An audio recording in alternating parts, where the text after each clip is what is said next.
if I don't have this car in the next 2 months, I'll delete the channel. Alright, g'day guys, Matt Preston, Built Cruisers. Welcome back to another video. Now, it's been a hot minute since I filmed. You may have seen on Instagram, but I went away to Tasmania. Very awesome, do recommend. And also, the last video we did was the rooftop tent video, and since then we've done, about 10 nights and that, so it was really good to sleep in. Okay, I will also add, the reason I haven't been making videos recently is because my main PC motherboard died, so I haven't been able to edit or film, so that's why there's been a bit of a delay in the videos. But be sure there's a lot of good things coming and a lot of big rig rundowns coming as well. And next week episode will actually be Bailey from Full Drive 24/7, and he's got his big 105 series we're going to run through, so I'm very excited to go through that and show you guys. And yes, it is true, I have actually ended the rego on this Prado. What does this mean? Let me explain. Okay, yes, it's true, I have ended the rego on the Prado. Now, it's not what you think it is, the car's not being sold, but what is happening is I've gone to a historic rego, so I just thought I'd do a little update video and also explain how that all works, in case you don't know how that works. But here in SA, every state's gonna be slightly different, but pretty much to go historic rego, you need to sign into a car club, and then you will pay an annual fee to them and a joining fee. And then once you've got in that club, you'll then get a certificate from them, and you'll put all your details from your car into that, and then you send that to Service SA, and you get signed over. Now, I had a few dramas. One, because if you have a custom number plate, that also needs to be signed over with, that's like a separate ownership. Now, unfortunately, this car was still owned by my dad, because remember, this is my first car that I bought almost 7 years ago, so quite a long time.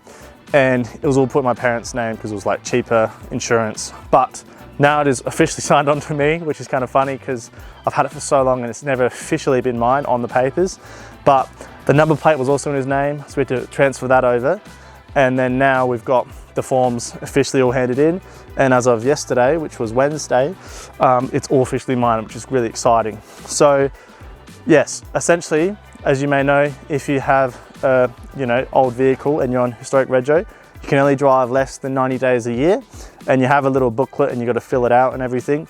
So I'm doing that now basically anyways, so it hasn't really, it's not affecting me that much because I'm driving the partner's car to work now, and this sort of sits at home and gets taken on those big trips, which is really exciting. So yeah, a bit of a different sort of way we're doing it now. I'm not driving it every single day for work, but this is good because when we get the next car build, which for a hint is going to be more than 25 years old, we're going to historic rego that as well, and I'll be able to have 2 cars on historic rego, and it'll still be cheaper than just doing 1 car on historic rego, which is pretty cool if you ask me.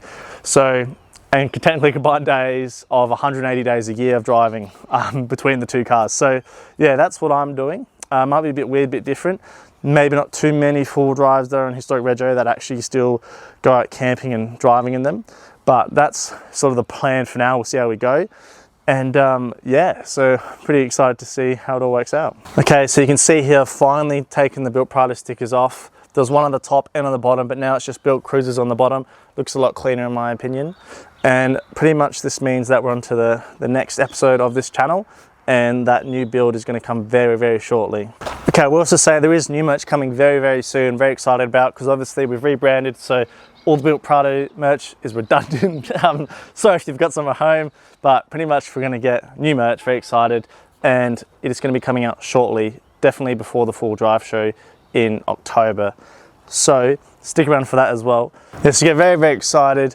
I've got 3 rig rundowns booked and they're all insane. So stick around for that, very, very excited. And we've also got new sort of camping mods coming soon, and obviously the new car, which I've got my eye on a few, but they sell. So we're just sort of constantly in that cycle. But promise me, if I don't have this car in the next 2 months, I'll delete the channel. That's how confident I am about getting this car. And I've given myself a pretty big time range there, but I really should have a car within the month. So very, very excited. Hopefully you guys are as well. This car, as you can see, is quite maxed out, besides doing a literal engine swap or like a solid axle, which isn't really worth it in my opinion. So I'm very, very excited to do a new car, new fresh build with the brand new rebranding of the channel. And this will be side by side with the new build. Hope you guys are very excited like I am. Till next time, I'll catch you guys on Built Cruisers.